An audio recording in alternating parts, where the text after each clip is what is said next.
जी दोस्तों अस्सलाम वालेकुम। जी त अॼु असां आया आहियूं ॻोठ दौलत खुखर में।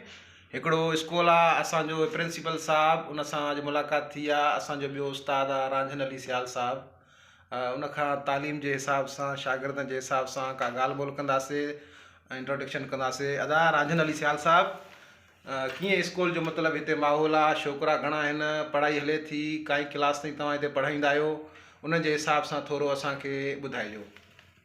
वालेकुम सलाम। जी अदा बिल्कुलु हिते जेको आहे सो एज़ अ प्राइमरी जे हिसाब सां प्राइमरी स्टेज ताईं 5 दर्जे ताईं ही स्कूल हलंदो आहे, माना पहिरीं खां वठी ऐं 5 ताईं, ऐं मां 3 क्लास खे पढ़ाईंदो आहियां। माशाअल्लाह।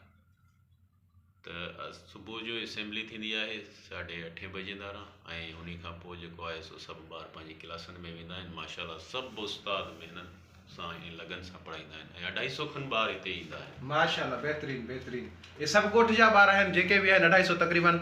जी जी जी बिल्कुलु ॻोठ जा ई आहिनि सभई। अच्छा, मतिलबु तालीम आहे हिते, शऊर आहे, ॻोठ वारा छोकिरा पढ़नि था दिलि सां? तमामु घणो शऊर आहे, ऐं वालदेन जो बि असां सां ताउन आहे माशाअल्लाह। अल्हम्दुलिल्लाह। अॻिते बि इंशाअल्लाह अहिड़े तरीक़े सां जेको आहे सो असां कोशिशि कंदासीं स्कूल खे हलाईंदा रहूं। ऐं ॿियनि वालदेन खे बि घुरिजे जेके अॼुकल्ह प्राइवेट जूं एॾियूं वॾियूं फीसूं बर्दाश्त कनि था, उन्हनि खे सरकारी स्कूल में ॿार एडमिट करणु घुरिजनि। वॾी महिरबानी रांझन अली सियाल साहब, वॾी महिरबानी। असां ॿ टे लफ़्ज़ पंहिंजे एशियम जेको आहे रियाज़ हुसैन भट्टी साहब उन खां बि पुछंदासीं त तव्हां पंहिंजो हाल अहवाल कजो स्कूल हवाले सां। जी अदा ॾाढी महिरबानी तव्हांजी, तव्हां असांखां स्कूली माहौल जे हिसाब सां पुछण आया आहियो, ॻोठणा थी करे।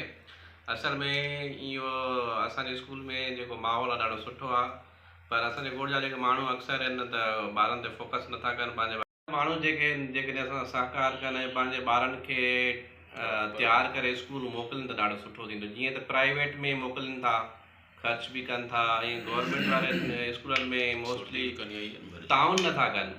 ताउन करणु घुरिजे त अल्हम्दुलिल्लाह माहौल अञा ॾाढो सुठो क्रिएट थी वेंदो।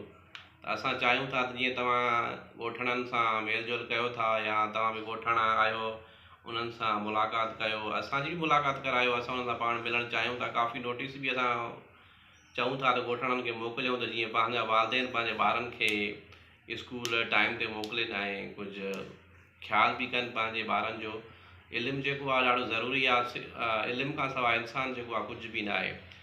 इल्मु जेको आहे इंसान खे, मिटी जो इंसानु आहे उनखे कसम सां सोनो थो बणाए छॾे। इल्मु तमामु ज़रूरी आहे, बिल्कुलु। उहो औरत हुजे चाहे मर्द हुजे, तालीम तमामु ज़रूरी आहे। तालीम इंसान जे लाइ ज़ेवर आहे, ऐं तालीम सभिनी ते फ़र्ज़ु आहे सिखणु, हासिलु करणु। इल्मु खां सवाइ इंसानु अंधो आहे। मुंहिंजी नज़रियो इहो ई आहे। बहितरीन बहितरीन। साईं रियाज़ हुसैन भट्टी साहब, लख थोरा तव्हां असांखे टाइम ॾिनो। अदा तव्हां ॻाल्हियूं ॿुधियूं, जीअं त ॻोठ दौलत खुखर में हिते आया हुआसीं स्कूल में। हालांकि मां बि ॻोठ दौलत खुखर जो ई आहियां, पर अॼु ओचितो साईं जन सां कचहरी थी वई। माशाअल्लाह, इन हवाले सां असां कचहरी कईसीं, ॻाल्हि ॿोल कईसीं।